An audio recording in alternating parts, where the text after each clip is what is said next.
평생 가족을 위해 모든 것을 바친 한 어머니가 있었습니다. 남편이 세상을 떠난 후 자식들은 어머니를 집에서 내보내려 했습니다. 하지만 그들이 몰랐던 것이 하나 있었죠. 집도 사업도 모든 재산이 사실은 어머니 명의였다는 것을. 조용히 집을 떠나던 그 어머니가 마지막에 꺼내든 열쇠 하나. 그 순간 모든 것이 뒤바뀝니다. 남편 영수가 떠난 지 벌써 일주일이 지났습니다.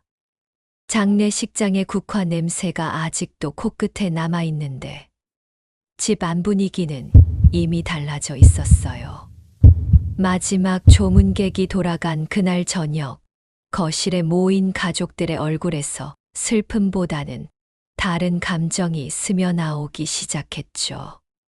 어머니, 이제 우리가 현실적으로 이야기해야 할 것 같아요. 큰아들 민호가 먼저 입을 열었습니다. 평소보다 조심스럽지만 단호한 목소리였어요. 둘째 딸 수진이 옆에서 고개를 끄덕이며 동조했고, 며느리 연희는 아예 눈을 마주치지도 않았습니다. 저는 방금 설거지를 마치고 나온 참이었어요. 손에 물기를 닦으며 소파에 앉는데 아이들의 표정이 예사롭지 않다는 걸 느꼈습니다. 40년 넘게 이 아이들을 키우며 얻은 직감이었죠. 뭔 이야기인지 들어보자. 제가 말했습니다. 민호가 서류 몇 장을 테이블 위에 놓았어요. 아버지가 없으시니까 이 집 관리하기가 어려우실 거 아니에요. 어머니 혼자서는 부담스럽죠. 그래서 생각해봤는데 요양원 좋은 곳을 알아봤어요. 요양원. 그 단어가 귀에 들어오는 순간 마치 찬물을 뒤집어 쓴 것 같았습니다. 하지만 저는 표정을 바꾸지 않았어요.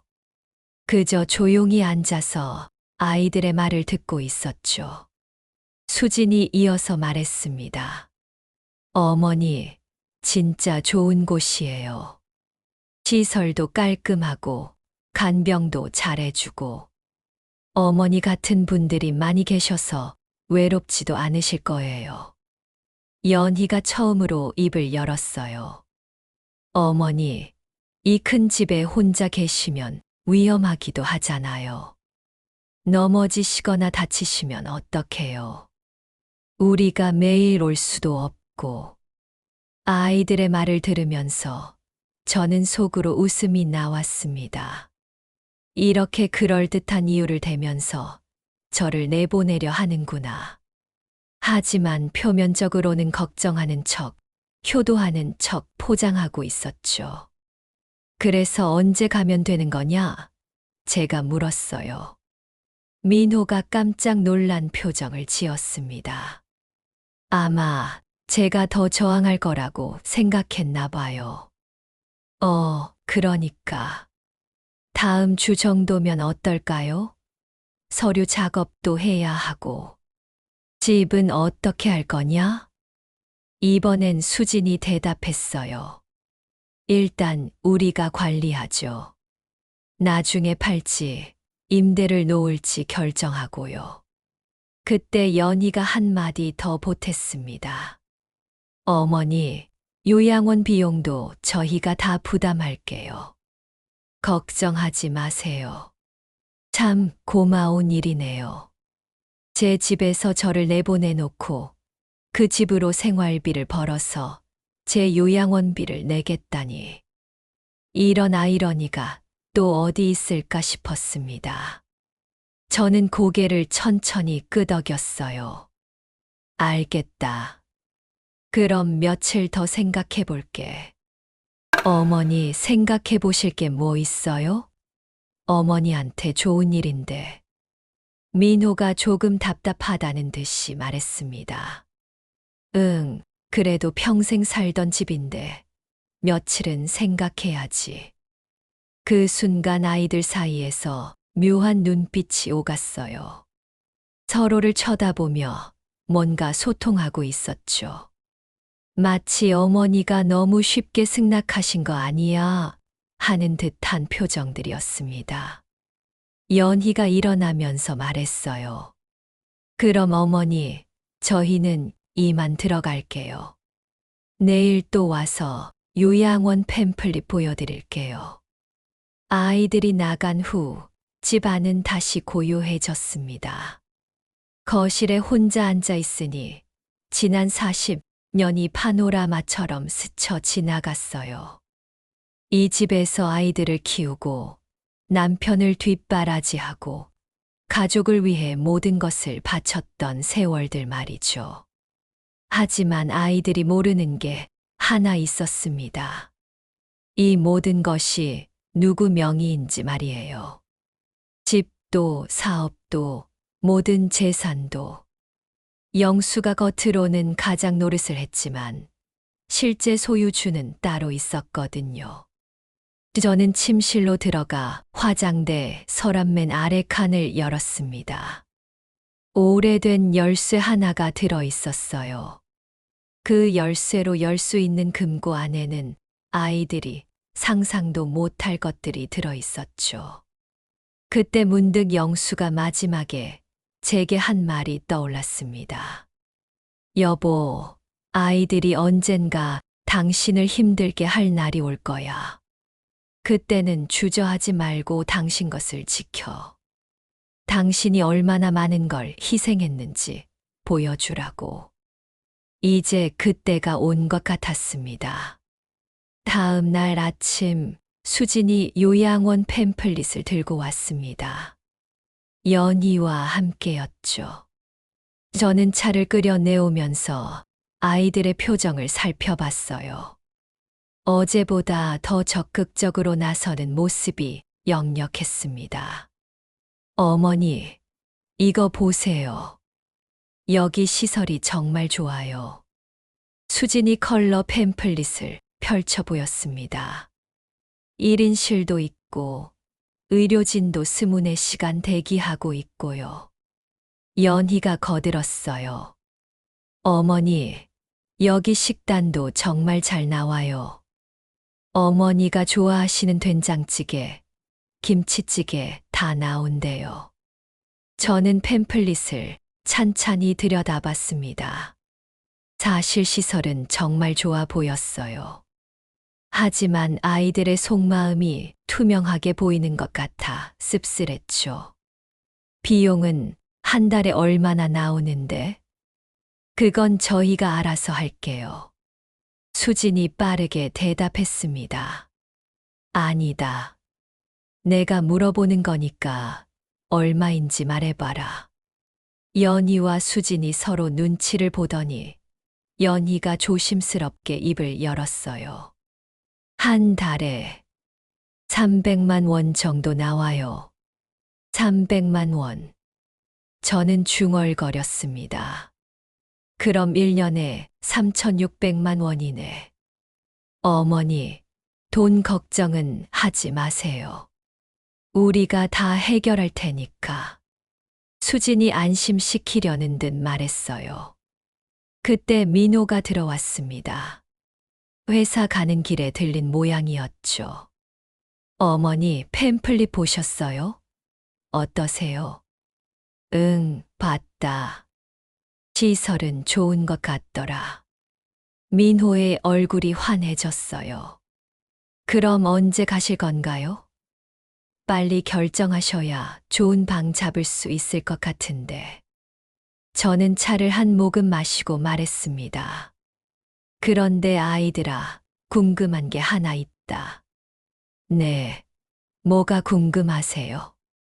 너희들이 요양원비를 낸다고 하는데 그 돈은 어디서 날 거냐?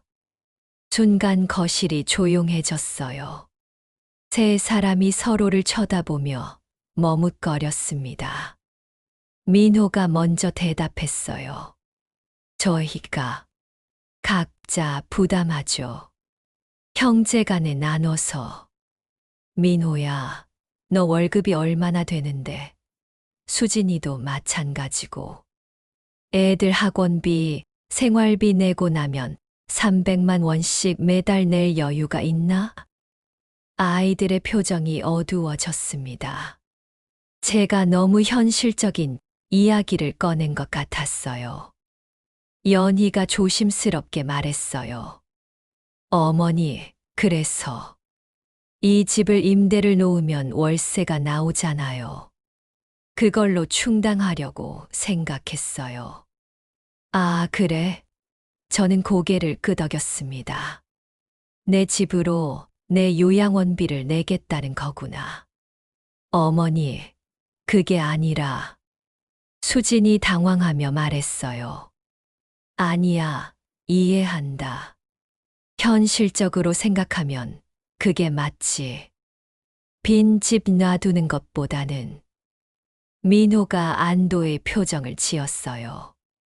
어머니가 이해해 주시니까 다행이에요. 그런데 말이다. 저는 찻잔을 내려놓고 아이들을 바라봤습니다. 혹시 임대 말고 아예 팔 생각은 없느냐? 이번에는 아이들의 눈이 반짝였어요. 특히 연희의 표정 변화가 뚜렷했습니다. 수진이 조심스럽게 물었어요. 어머니, 그럼 집을 파시겠다는 말씀이세요? 글쎄, 어차피 내가 없을 집인데 굳이 가지고 있을 필요가 있을까 싶어서. 민호가 급하게 말했습니다.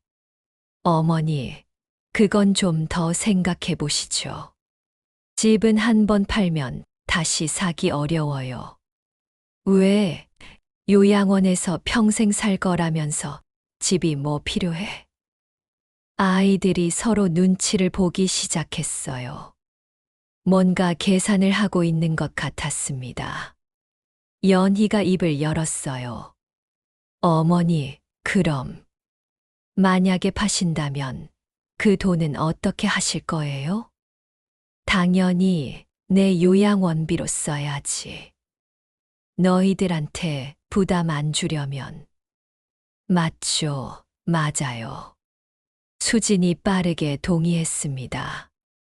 그게 좋겠어요. 저희도 부담이 되긴 하거든요, 솔직히. 저는 속으로 웃음이 나왔어요. 아이들이 점점 본색을 드러내고 있었거든요.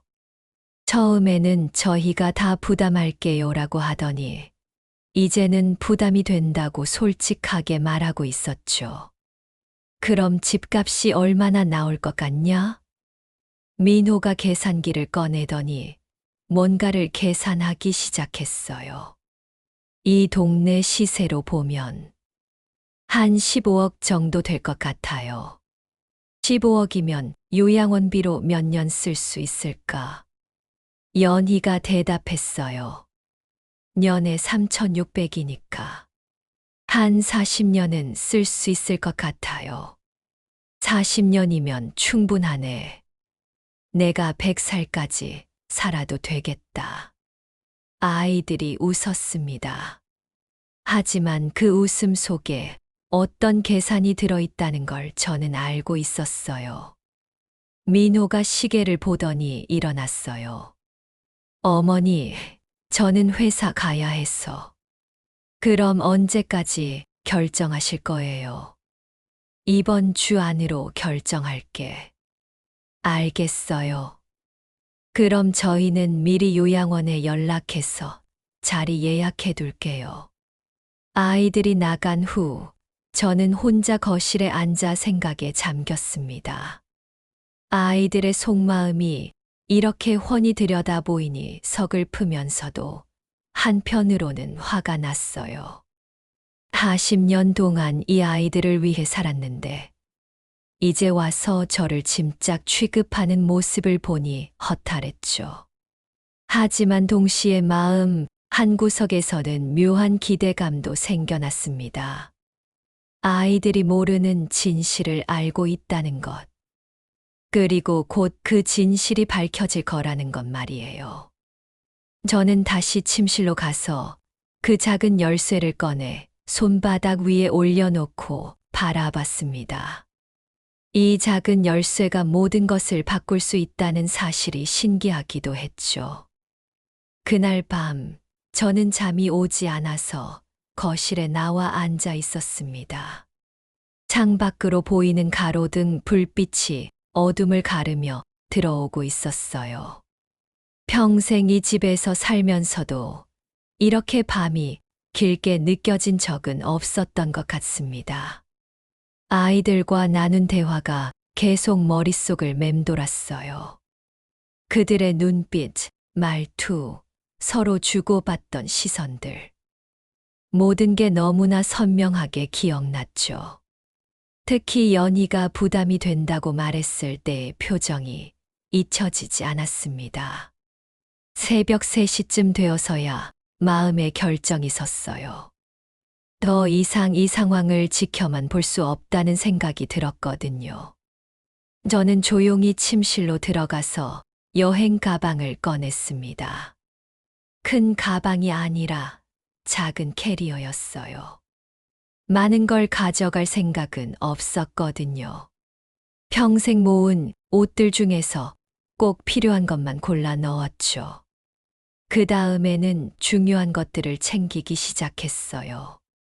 화장대 서랍맨 아래에서 그 열쇠를 꺼내고 옷장 뒤편에 숨겨둔 서류 봉투도 가져왔습니다.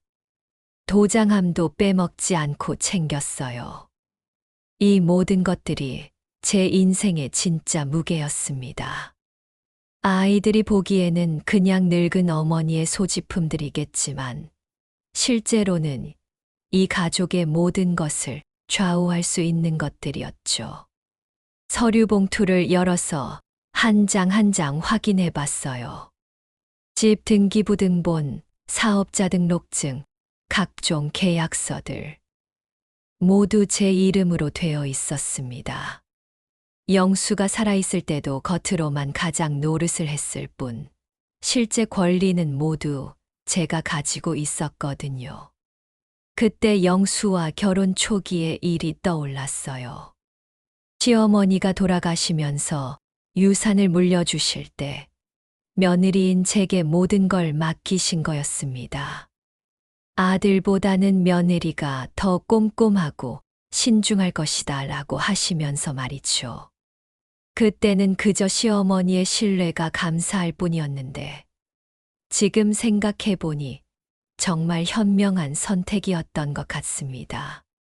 만약 모든 게 영수 이름이었다면 지금 저는 정말로 아무것도 없는 상태가 되었을 테니까요. 새벽 4시 저는 가방을 끌고 조용히 집을 나섰습니다. 현관문을 잠그면서 마지막으로 집 안을 둘러봤어요. 40년 동안 제 모든 것이었던 공간들이었죠. 거실 소파, 식탁, 부엌의 가스레인지까지. 모든 게 추억으로 남아 있었습니다. 하지만 이제는 떠날 때였어요. 첫 번째로 간 곳은 스문의 시간 찜질방이었습니다. 당장 머물 곳이 필요했거든요. 새벽이라 사람이 별로 없어서 조용했어요. 제가 가져온 가방을 보관함에 넣고 소파에 누워서 천장을 바라봤습니다. 아침이 되면 아이들이 집에 와서 제가 없다는 걸 알게 되겠죠. 어떤 반응을 보일지 궁금하기도 했습니다. 걱정할까요? 아니면 귀찮아할까요? 오전 8시쯤 찜질방 로비에서 휴대폰을 켰어요. 예상대로 민호에게서 전화가 와 있었습니다. 부재중 통화가 벌써 5개나 되었죠. 전화를 받았어요. 어머니, 어디 계세요? 민호의 목소리가 다급했습니다. 응, 나왔다. 나왔다니, 어디로 나오셨어요? 집에 안 계시길래 깜짝 놀랐잖아요. 찜질방에 있다. 찜질방요? 왜 갑자기 찜질방에 가셨어요? 저는 잠시 말을 멈췄다가 대답했어요. 생각할 시간이 필요해서. 어머니, 무슨 생각이요? 혹시 요양원 가시는 게 싫으세요? 아니다. 요양원은 갈 거야. 다만, 내 나름대로 정리할 게 있어서. 민호가 안도하는 기색이 역력했어요.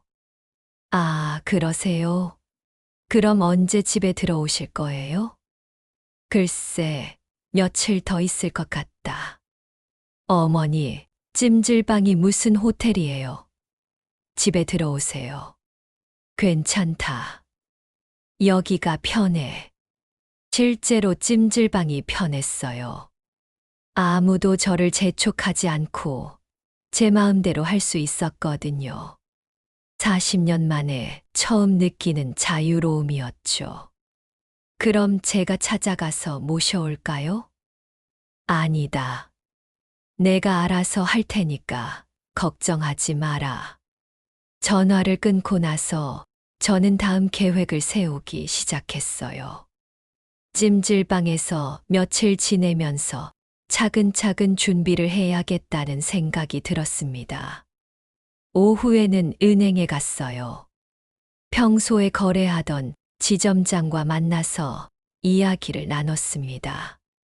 제가 가진 계좌들을 정리하고 필요한 서류들을 준비했죠. 사모님, 요즘 부동산 쪽 움직임이 많으시네요. 지점장이 궁금해했어요.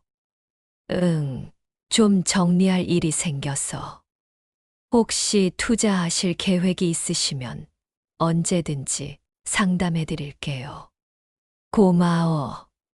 필요하면 연락할게. 은행을 나오면서 휴대폰을 확인해 보니 수진이에게서도 전화가 와 있었어요. 연희에게서도 문자가 몇 개 와 있었죠. 모두 제가 어디 있는지 궁금해하는 내용들이었습니다. 저는 답장을 보냈어요. 괜찮으니까 걱정하지 말아라. 며칠 후에 연락하겠다. 그날 밤 찜질방 소파에 누워서 창밖을 바라보며 생각했습니다. 이제 진짜 시작이구나. 아이들이 그렇게 원한다면 정말로 이 게임의 끝을 보여주자. 하지만 제 방식으로요. 손바닥 안에 작은 열쇠가 따뜻하게 느껴졌습니다. 이 열쇠가 열어줄 세상을 아이들은 아직 모르고 있었죠. 찜질방에서 사흘을 보낸 후 저는 본격적으로 움직이기 시작했습니다. 첫 번째 목적지는 법무법인이었어요. 영수가 살아있을 때부터 가족 일로 자주 찾던 곳이었죠. 어머님, 오랜만이세요. 김 변호사가 반갑게 맞아주었습니다. 사장님이 돌아가신 후에 처음 뵙는 것 같네요. 그동안 정신이 없어서. 그럼 오늘은 어떤 일로 오셨나요? 저는 준비해온 서류 봉투를 테이블 위에 올려놓았어요. 이것들 좀 확인해 주세요. 김 변호사가 서류들을 하나씩 펼쳐보더니 고개를 끄덕였습니다. 모든 등기부등본이 어머님 명의로 되어 있네요. 집도 상가 건물도 사업체도 모두. 맞아요. 그런데 아이들이 이 사실을 모르는 것 같아서. 아, 그러시구나. 김 변호사가 이해한다는 표정을 지었어요. 사장님이 살아계실 때 대외적으로는 사장님이 운영하시는 것처럼 보였으니까요. 이제 아이들한테 정확한 사실을 알려줘야겠어서 왔습니다. 김 변호사가 계산기를 두드리기 시작했어요. 전체 자산 규모를 한번 계산해 볼게요. GBC가 15억, 상가 건물이 12억, 사업체, 자산이 8억 정도. 총 35억 정도 되겠네요. 35억. 아이들이 상상도 못할 숫자였죠. 그들은 집 하나 팔아서 요양원비 충당하는 것만 생각하고 있는데 말이에요. 그런데 혹시 상속 문제는 어떻게 하실 계획이세요? 김 변호사가 조심스럽게 물었어요. 글쎄요. 아직 결정하지 못했어요. 일단 아이들 반응을 보고 나서. 아, 그러시구나. 그럼 당분간은 현상 유지하시고 필요하시면 언제든 연락 주세요. 법무법인을 나온 후 저는 상가 건물을 보러 갔습니다. 이곳도 제 소유였는데 아이들은 아버지 사업이라고만 알고 있었어요. 건물 1층에서 치킨집을 하는 사장님이 저를 알아보더니 인사를 했습니다. 사모님, 오랜만이에요. 사장님 돌아가신 후에 처음 뵙네요. 응, 그동안 바빴어. 혹시 건물 관리는 앞으로 누가 하게 되는 거예요? 아드님이 하시나요? 아직 정하지 않았어요. 왜요? 아니, 다음 달에 임대료, 인상 계약 갱신해야 하는데 누구랑 이야기해야 할지 몰라서요. 저는 그제야 깨달았어요. 아이들이 이런 세세한 부분까지는 전혀 모르고 있다는 것을. 그들은 단지 아버지가 사업을 했다는 것만 알고 있을 뿐, 실제 운영이 어떻게 되는지는 관심도 없었던 거죠. 제가 직접 처리할 테니까 걱정하지 마세요. 아, 그러세요? 그럼 다행이네요. 그 길로 회계사무소에도 들렀어요. 영수 명의로 운영하던 사업의 실제 장부를 확인하기 위해서였죠. 사모님, 지난달 매출이 꽤 좋았어요. 회계사가 보고했습니다. 월 순이익이 800만 원 정도 나왔어요. 월 800만 원. 1년이면 거의 1억에 가까운 수입이었어요.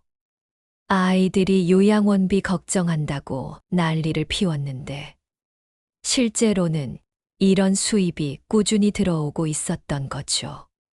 앞으로 이 사업은 제가 직접 관리할 거예요.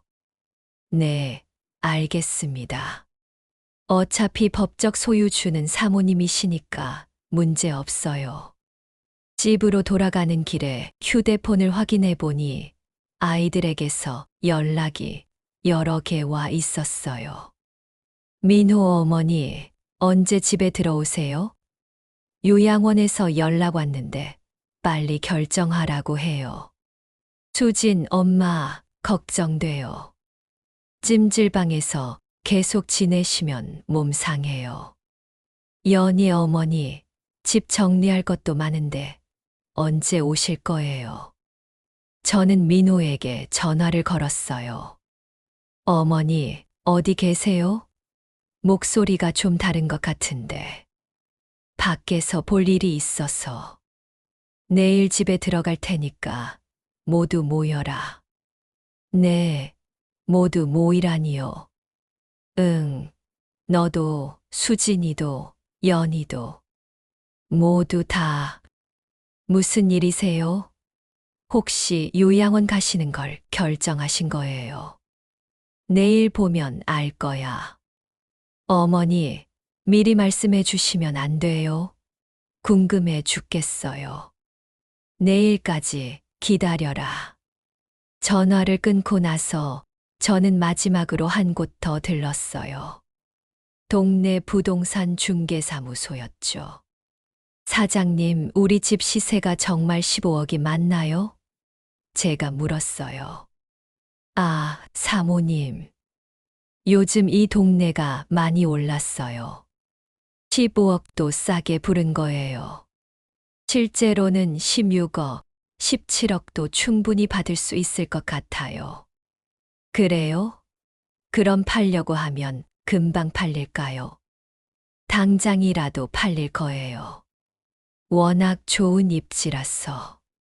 부동산에서 나오면서 저는 묘한 기분이 들었어요.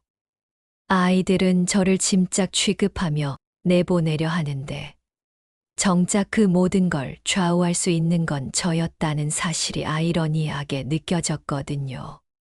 그날 밤 찜질방에서 마지막 밤을 보내면서 저는 내일 아이들과 나눌 대화를 머릿속으로 시뮬레이션 해봤어요.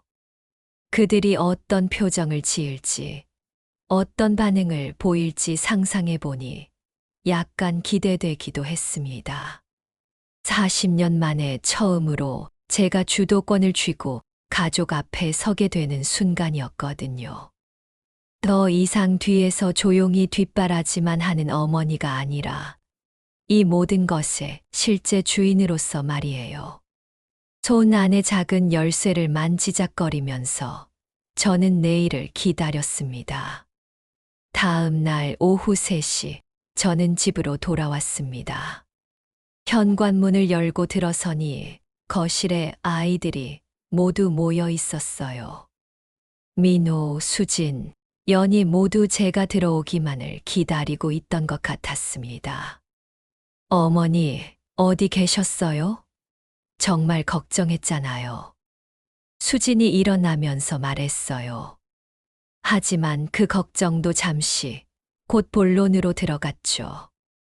요양원에서 계속 연락 와요. 언제 입소하실 건지 확정해달라고. 저는 가방을 소파 옆에 내려놓고 아이들을 둘러봤습니다. 그래서 너희를 불렀다. 오늘 모든 걸 정리하자. 민호가 기대에 찬 표정으로 말했어요. 어머니, 그럼 요양원 가시기로 결정하신 거죠? 응, 갈 거야. 와, 다행이에요. 연희가 안도의 한숨을 쉬었습니다. 그럼 언제 가실 거예요? 그 전에 너희한테 보여줄 게 있다. 저는 준비해온 서류 봉투를 테이블 위에 올려놓았어요. 아이들의 시선이 모두 그쪽으로 향했습니다. 이게 뭐예요? 수진이 궁금해했어요. 열어봐라. 민호가 봉투를 열어서 서류들을 꺼냈습니다. 첫 번째 서류를 보더니 표정이 굳어졌어요. 이게 집 등기부등본인가요? 맞다. 읽어봐라. 민호가 서류를 자세히 들여다보더니 갑자기 멈춰 섰어요. 어머니, 이거 이름이. 응, 내 이름이지. 순간 거실이 조용해졌습니다. 수진과 연희도 민호 어깨 너머로 서류를 보려고 했어요. 잠깐, 이게 무슨 말이에요? 수진이 당황스러운 목소리로 물었어요. 집이 어머니 명의라고요? 저는 천천히 고개를 끄덕였습니다. 다른 서류들도 봐라. 아이들이 서류를 하나씩 펼쳐보기 시작했어요. 상가 건물 등기부등본, 사업자 등록증, 각종 계약서들. 모든 것이 제 이름으로 되어 있었죠. 연희가 떨리는 목소리로 말했어요. 이건 뭔가 잘못된 거 아니에요. 아버지 사업인데 왜 어머니 이름으로? 잘못된 게 아니다. 원래 다 내 거야. 민호가 소파에 털썩 주저앉았어요. 어머니, 이게 무슨 뜻이에요? 우리가 아는 것과 완전히 다른데. 너희가 알던 게 틀렸다는 뜻이지. 저는 침착하게 설명하기 시작했어요. 너희 할머니가 돌아가실 때 모든 유산을 나한테 물려주셨다. 집도 사업도 건물도 모두. 아버지는 겉으로만 운영을 했을 뿐이야. 수진이 고개를 저었어요. 아니에요. 그럴 리가 없어요. 아버지가 사업하시는 걸 우리가 직접 봤잖아요. 사업은 아버지가 했지. 하지만 소유주는 나였어. 연희가 급하게 말했어요. 그럼 요양원비는 어떻게 되는 거예요? 우리가 집 팔아서 내야 한다고 했잖아요. 내 집을 내가 팔아서 내 요양원비를 낸다고 했지. 맞는 말이야. 민호가 이해하려고 애쓰는 표정이었어요. 어머니, 그럼 우리는 뭘 물려받는 거예요? 저는 잠시 말을 멈췄다가 대답했습니다. 그건 내가 결정할 일이야. 결정하신다고요? 수진의 목소리가 높아졌어요. 우리는 자식인데 뭔 결정을 하신다는 거예요? 자식이라고 해서 자동으로 물려받는 게 아니야. 유언장이라는 게 있거든. 아이들의 얼굴이 창백해졌습니다. 특히 연희는 거의 경직된 상태였어요. 민호가 조심스럽게 물었어요. 어머니, 혹시 유언장을 이미 작성하신 건가요? 아직 안 했어. 하지만 곧 할 예정이야. 그럼 어떻게 하실 계획이세요? 저는 아이들의 눈을 하나씩 바라보며 말했어요. 그건 너희 태도에 달려 있어. 연희가 갑자기 울음을 터뜨렸어요. 어머니, 우리가 뭘 잘못했어요? 어머니를 위해서 좋은 요양원 알아보고 우리가 비용도 부담한다고 했는데. 좋은 요양원? 저는 쓴웃음을 지었습니다. 너희가 나를 집에서 내보내려고 하면서 좋은 요양원이라고? 수진이 변명하듯 말했어요. 그게 아니에요. 진짜 어머니를 생각해서 제 목소리가 차가워졌어요. 월 300만 원짜리 요양원비가 부담이라고 하면서 아이들이 서로를 바라봤어요. 그들의 거짓말이 들통난 순간이었죠. 민호가 무릎을 꿇고 앉더니 말했어요. 어머니, 죄송해요. 우리가 너무 성급했어요. 성급한 게 아니라 욕심을 부린 거지. 연희가 흐느끼면서 말했어요. 어머니, 우리가 잘못했어요. 다시 생각해보니 정말 잘못된 것 같아요. 저는 그들을 바라보면서 생각했어요. 이제 와서 사과한다고 달라질까? 진심일까? 아니면 유산 때문일까? 너희가 진짜로 반성하는 거냐? 아니면 돈 때문에 그러는 거냐? 수진이 고개를 숙이며 대답했어요. 솔직히, 처음에는 부담이 되는 게 맞았어요. 하지만 지금은 정말 잘못했다고 생각해요. 적어도 솔직하긴 하네. 민호가 고개를 들어 저를 바라봤어요. 어머니, 그럼 어떻게 하면 될까요? 우리가 뭘 해야 어머니가 용서해 주실까요? 저는 잠시 생각했다가 대답했습니다. 용서는 내가 결정할 일이고, 너희는 이제부터 어떻게 살 것인지 결정하면 돼. 그 순간 거실의 공기가 무겁게 가라앉았어요. 40년 만에 처음으로 제가 이 가족의 실제 주도권을 보여준 순간이었습니다. 잠시 정적이 흐른 후 연희가 먼저 폭발했습니다. 이해가 안 돼요. 왜 이제 와서 이런 걸 말씀하세요? 연희의 목소리가 떨렸어요. 그럼 지금까지 우리가 아버지 사업 도와드린다고 고생한 게 다 뭐예요? 수진이 연희를 말리려 했지만 연희는 멈추지 않았어요. 어머니가 진짜 주인이셨으면 진작에 말씀하시지. 왜 이제 와서요? 우리가 요양원 이야기 꺼내니까 갑자기 이런 걸 들이밀어요. 저는 연희를 차분히 바라봤습니다. 그럼 너는 내가 언제 말했어야 한다고 생각하냐? 그야. 아버지 돌아가시고 나서 바로요. 아니면 더 일찍. 일찍 말했으면 너희가 나를 더 잘해줬을 거라고 생각하냐? 연희가 말문이 막혔어요.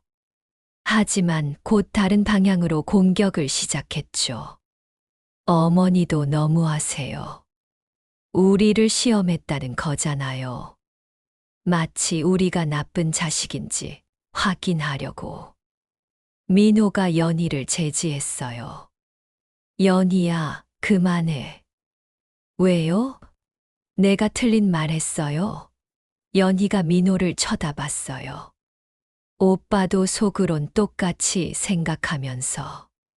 수진이 끼어들었어요. 연희야, 지금 그런 게 중요한 게 아니야. 어머니한테 사과부터 해. 사과. 연희가 비웃듯 웃었어요. 뭘 사과해요? 우리가 뭘 잘못했는데요. 어머니 걱정해서 요양원 알아본 게 잘못이에요. 저는 연희의 말을 끝까지 들어줬어요. 그리고 조용히 말했습니다. 연희야, 너는 정말로 나를 걱정해서 그런 거였냐? 당연하죠. 그럼 왜 요양원비가 부담이라고 했냐? 연희가 당황했어요. 그건 왜 집을 팔아서 그 돈으로 요양원비를 내자고 했고, 어머니를 위해서 내 집 팔아서 내 요양원비 내는 게 나를 위해서라고? 연희가 할 말을 잃었어요. 그 순간 민호가 터져 나왔습니다. 연희야, 이제 그만 좀 해. 민호가 소리를 질렀어요. 어머니 말씀이 맞아. 우리가 욕심부린 거야. 오빠도 같이 그러면서 이제 와서 뭐해요? 맞아. 나도 잘못했어. 하지만 지금이라도 인정하는 거잖아. 수진이 두 사람 사이에 끼어들었어요. 그만들 해. 이러는 게 어머니한테 더 실망만 드리잖아. 하지만 연희는 멈추지 않았어요. 실망. 우리가 실망해야죠. 어머니가 우리를 믿지 않으셨다는 게 더 실망이에요. 저는 연희를 바라보며 말했어요. 그럼 너를 믿을 만했냐? 네. 내가 나한테 한 말들을 생각해봐라. 이 큰 집에 혼자 있으면 위험하다. 우리가 매일 올 수 없다. 요양원비도 우리가 부담하겠다. 그러더니 며칠 뒤에는 부담된다고 했지. 연희의 얼굴이 빨갛게 달아올랐어요. 그건 솔직하게 말씀드린 거예요. 솔직하게. 저는 쓴웃음을 지었습니다. 솔직했으면 처음부터 그렇게 말했어야지. 민호가 무릎을 꿇고 앉으며 말했어요. 어머니, 우리가 잘못했어요. 정말 잘못했어요. 수진도 따라서 무릎을 꿇었어요. 엄마, 미안해요. 우리가 너무 이기적이었어요. 하지만 연희만은 여전히 서 있었어요. 저는 사과 안 해요. 우리가 뭘 잘못했는지 모르겠어요. 그 순간 민호가 벌떡 일어나서 연희를 향해 소리쳤어요. 야, 너 정말 미쳤냐? 어머니가 모든 걸 가지고 계시는데 지금 뭐 하는 거야? 오빠, 그게 중요해요? 돈이 중요해요? 돈이 중요한 게 아니라 어머니 마음이 중요하다고. 연희가 히스테리를 부리기 시작했어요. 어머니 마음. 그럼 어머니는 우리 마음은 생각해 보셨어요? 우리도 어머니 걱정했단 말이에요. 저는 조용히 일어나서 연희 앞에 섰습니다.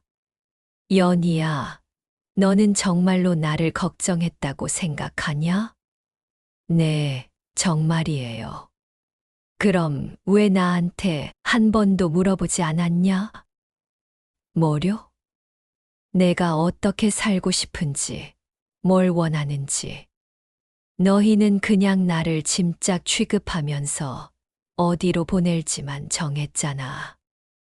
연희가 말문이 막혔어요. 나한테 선택권은 없었어. 그냥 너희가 정한 곳으로 가라는 거였지. 수진이 흐느끼며 말했어요. 엄마, 우리가 정말 잘못했어요. 용서해 주세요. 민호도 고개를 숙였어요. 어머니, 제발 한 번만 용서해 주세요. 하지만 연희는 여전했어요. 저는 이해 안 돼요. 어머니가 우리한테 거짓말하신 거잖아요. 그 순간 저는 확실히 깨달았어요. 연희는 끝까지 자기 잘못을 인정하지 않을 거라는 걸. 연희야. 네. 너는 이 집에서 나가거라. 거실이 다시 조용해졌어요. 모두가 제 말을 믿을 수 없다는 표정이었죠. 연희가 떨리는 목소리로 말했어요. 뭐라고 하셨어요? 이 집에서 나가라고 했어. 민호가 급하게 끼어들었어요. 어머니, 그건 너무... 민호야, 너도 연희 편들 거냐? 민호가 입을 다물었어요. 연희가 눈물을 흘리며 말했어요. 어머니, 저 진짜 나가요.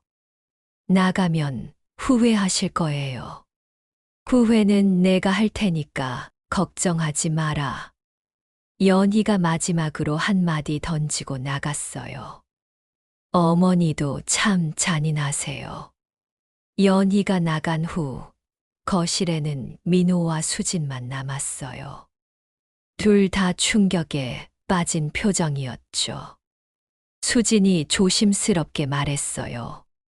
엄마, 연희를 너무 심하게 하신 거 아니에요. 저는 수진을 바라봤어요. 너도 연희처럼 생각하냐? 아니에요. 하지만 뭐. 수진이 고개를 숙였어요. 죄송해요. 이제 진짜 끝이 보이기 시작했습니다. 40년 동안 쌓아온 가족이라는 울타리가 하루 만에 무너져 내리고 있었어요. 연희가 나간 후 1시간 정도 흘렀습니다.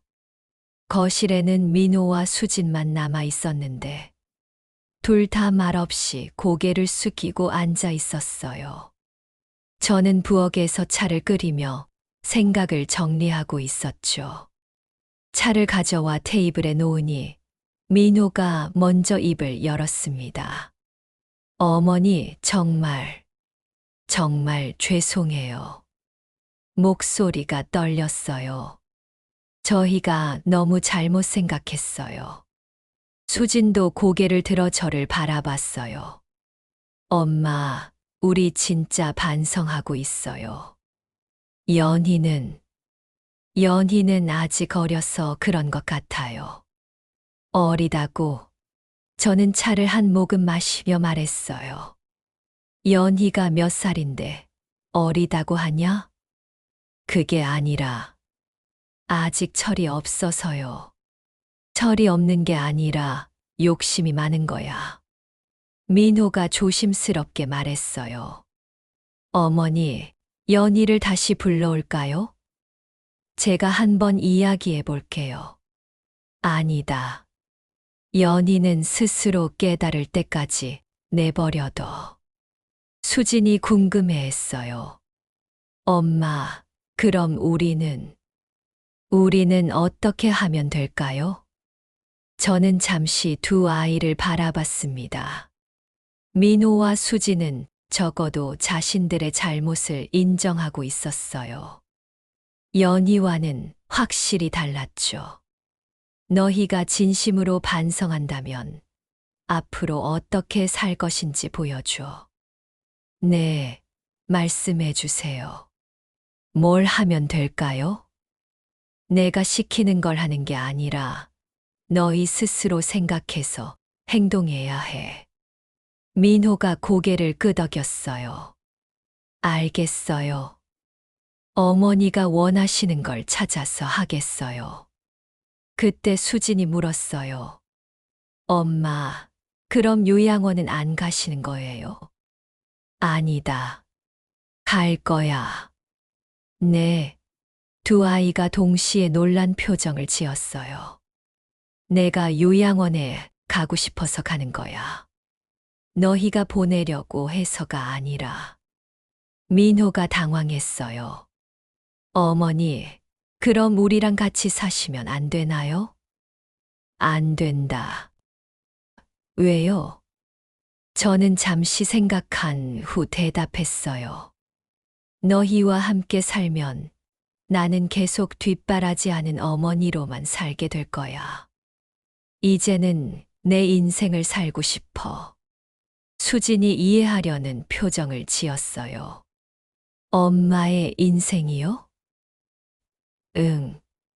40년 동안 가족을 위해서만 살았어. 이제는 나를 위해서 살고 싶어. 민호가 조심스럽게 물었어요. 그럼 저희는 앞으로 어떻게 되는 거예요? 너희는 너희대로 살면 돼. 각자 자기 인생을 책임지고. 재산은요? 저는 민호를 바라봤어요. 아직 결정 안 했어. 너희가 어떻게 사는지 지켜본 다음에. 얼마나 지켜보실 거예요? 글쎄, 1년, 2년? 나도 모르겠어. 수진이 불안한 표정으로 말했어요. 엄마, 우리가 뭘 해야 하는지 힌트라도 주세요. 힌트는 없어. 너희가 진짜 어른이라면 스스로 알아야 할 거야. 그 순간 현관문이 열리는 소리가 났어요. 연희가 다시 들어오고 있었습니다. 연희는 눈이 빨갛게 부어 있었어요. 울면서 돌아다녔나 봅니다. 어머니.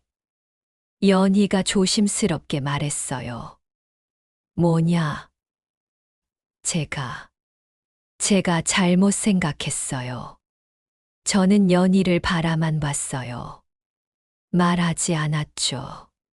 밖에 나가서 생각해 보니까 정말 제가 잘못했어요.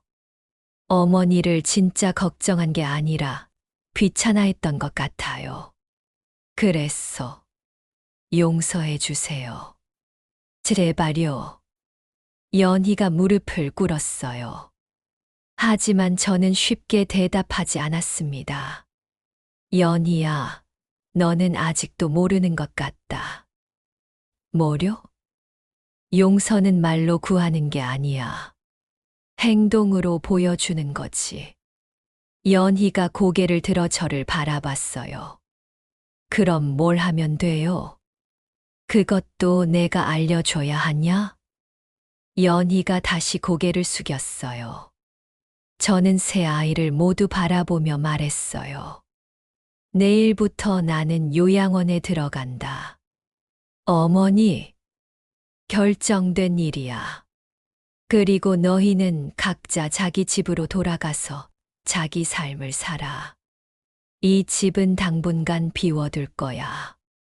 민호가 물었어요. 당분간이요. 언젠가는 결정할 거야. 누구에게 물려줄지 아니면 아예 다른 사람에게 줄지. 아이들의 표정이 어두워졌어요. 하지만 이제는 항의하지 않았습니다. 그리고 요양원비는 내가 낸다. 내 돈으로. 수진이 조심스럽게 물었어요. 엄마, 그럼 우리는 언제 뵐 수 있어요? 보고 싶으면 찾아와. 하지만 빈손으로 오지는 마라. 빈손으로요? 진심을 가져와. 말이 아니라 행동으로 보여줄 수 있는 진심을. 저녁이 되어서 아이들이 모두 집을 나갔어요. 40년 만에 처음으로 이 집에 혼자 남게 되었습니다. 거실에 앉아서 주변을 둘러보니 모든 게 조용했어요. 하지만 무섭거나 외롭지는 않았습니다. 오히려 자유로운 기분이었죠. 핸드폰을 꺼내서 요양원에 전화를 걸었어요. 안녕하세요. 내일 입소 가능한가요? 네, 물론입니다. 준비해 오실 것들을 말씀드릴게요. 전화를 끊고 나서 저는 짐을 정리하기 시작했어요. 많지 않았습니다. 필요한 옷 몇 벌과 소중한 서류들, 그리고 그 작은 열쇠. 이제 정말 새로운 시작이었어요. 40년 만에 처음으로 저만을 위한 삶을 시작하는 거였죠. 다음 날 아침 9시 택시가 집 앞에 도착했습니다. 저는 작은 캐리어 하나만 끌고 집을 나섰어요. 40년을 살았던 집을 떠나는 순간이었지만 뒤돌아보지 않았습니다. 하지만 제가 간 곳은 요양원이 아니었어요. 부산 해운대에 있는 최고급 실버타운이었죠. 월 500만 원이 넘는 곳이었는데 제게는 충분히 감당할 수 있는 금액이었거든요. 어서 오세요. 정말 좋은 선택을 하셨습니다. 실버타운 매니저가 환한 미소로 맞아주었어요. 바다 전망 특실로 준비해드렸는데 마음에 드실 거예요. 방문을 열자마자 탄성이 나왔어요. 커다란 창으로 푸른 바다가 한눈에 들어왔고 침실과 거실이 분리된 넓은 공간이었죠. 호텔 스위트룸 같은 느낌이었습니다. 식사는 뷔페식으로 제공되고 헬스장과 수영장, 사우나 모두 무료로 이용하실 수 있어요. 그리고 매주 문화 공연도 있고요. 정말 리조트 같은 곳이었어요. 아이들이 저를 보내려던 곳과는 천지 차이였죠. 첫 번째 식사 시간, 레스토랑에 내려가니 다른 분들이 말을 걸어왔어요. 새로 오신 분이군요. 여기 정말 좋죠. 저는 작년에 들어왔는데 천국 같아요. 자녀분들이 효자시나 봐요. 이런 곳에 모셔다 드리고 저는 미소 지으며 대답했어요. 제가 스스로 선택해서 온 거예요. 제 돈으로요. 어머나, 대단하시네요. 요즘 그런 분들이 늘고 있어요. 자식들한테 의존하지 않고 본인이 직접 노후를 준비하시는 분들이. 며칠이 지나자 완전히 새로운 일상이 시작되었어요.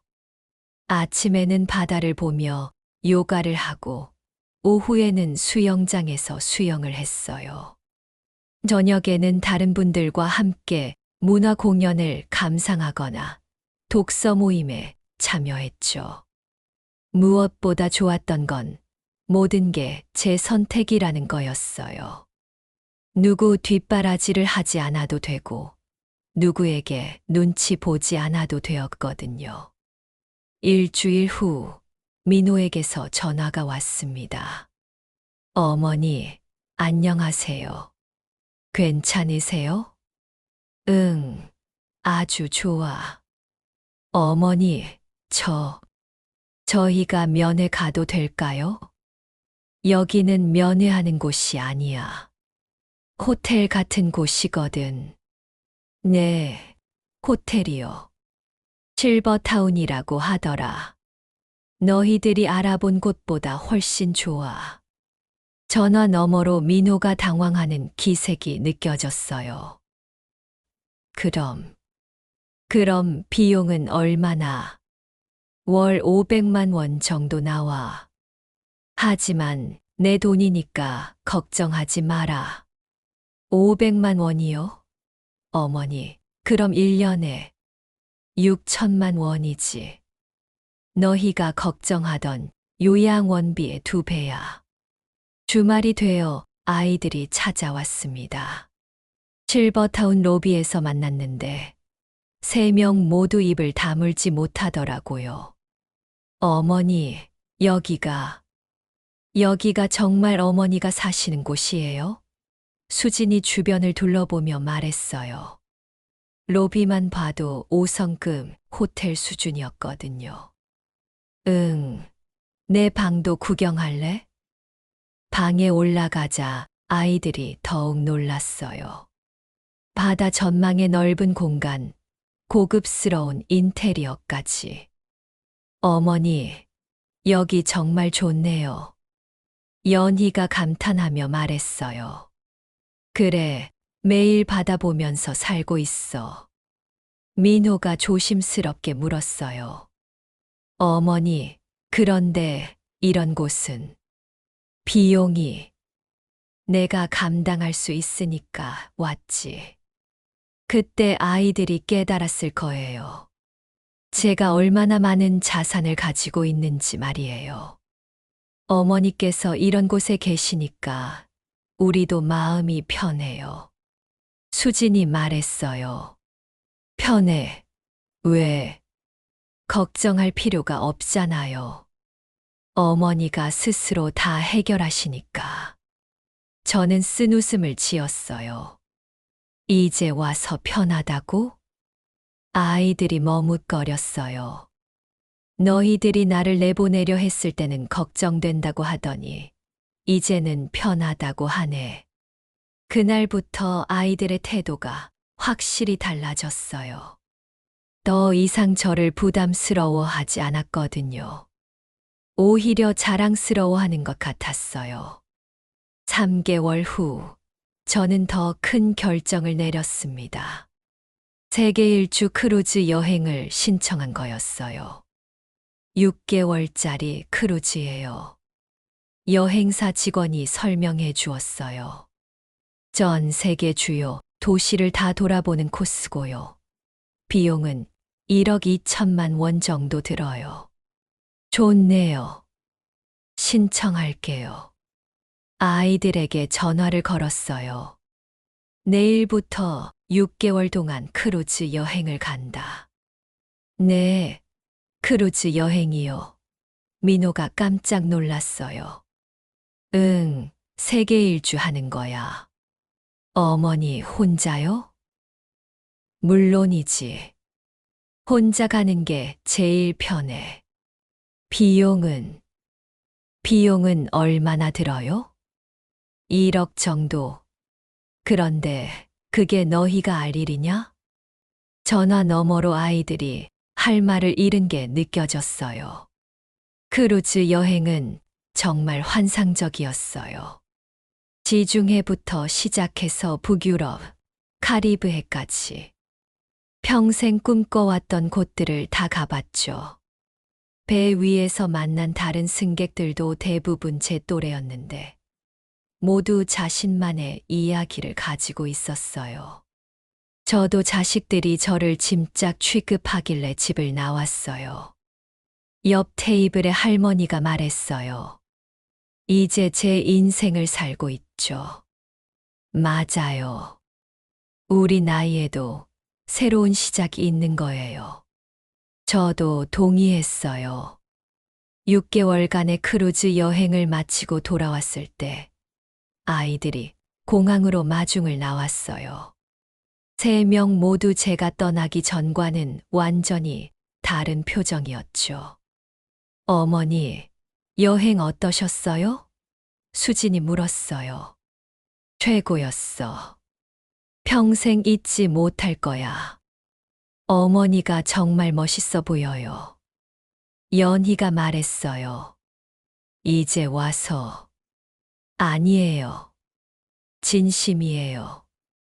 어머니 같은 분이 우리 엄마라는 게 자랑스러워요. 실버타운으로 돌아가는 길에 저는 창밖을 바라보며 생각했어요. 1년 전만 해도 아이들의 눈치를 보며 살았는데 지금은 완전히 달라졌어요. 제 이름으로 쌓아온 모든 것들이 저를 자유롭게 해줬어요. 더 이상 누구에게 의존하지 않고 누구의 허락도 받지 않아도 되었죠. 저녁에 실버타운 레스토랑에서 식사를 하는데 다른 분이 물어봤어요. 오늘 자녀분들이 마중 나오셨던데 효자시나 봐요? 저는 미소 지으며 대답했어요. 예전에는 그렇지 않았어요. 하지만 이제는 달라졌죠. 뭐가 달라졌나요? 제가 달라졌어요. 더 이상 뒷바라지만 하는 어머니가 아니라 제 인생을 사는 한 사람이 되었거든요. 그날 밤 바다를 바라보며 앉아 있는데 정말 평온했어요. 내 편은 결국 나 자신이었어요. 그리고 나를 지키는 힘은 제 이름으로 쌓아온 모든 것들이었고요. 70살이 넘어서 시작한 새로운 인생이지만 지금이 제 인생에서 가장 자유롭고 행복한 시간인 것 같습니다. 앞으로도 제 마음대로 제가 하고 싶은 일들을 하며 살아갈 거예요. 아이들이 어떻게 변할지는 지켜볼 일이지만 적어도 저는 더 이상 그들의 선택에 휘둘리지 않을 거예요. 제 인생의 주인은 바로 저니까요. 여러분, 인생은 끝까지 살아봐야 알 수 있습니다. 가장 힘들었던 시간이 내 삶의 새로운 시작이 될 수도 있습니다. 저처럼 나이 들어서도 다시 웃고 다시 꿈꿀 수 있다는 걸 꼭 기억하세요. 여러분의 오늘 하루도 소중히 빛나기를 바랍니다. 이야기가 마음에 와닿으셨다면 좋아요와 구독은 저에게 정말 큰 힘이 됩니다. 함께 다음 이야기에서 또 만나요.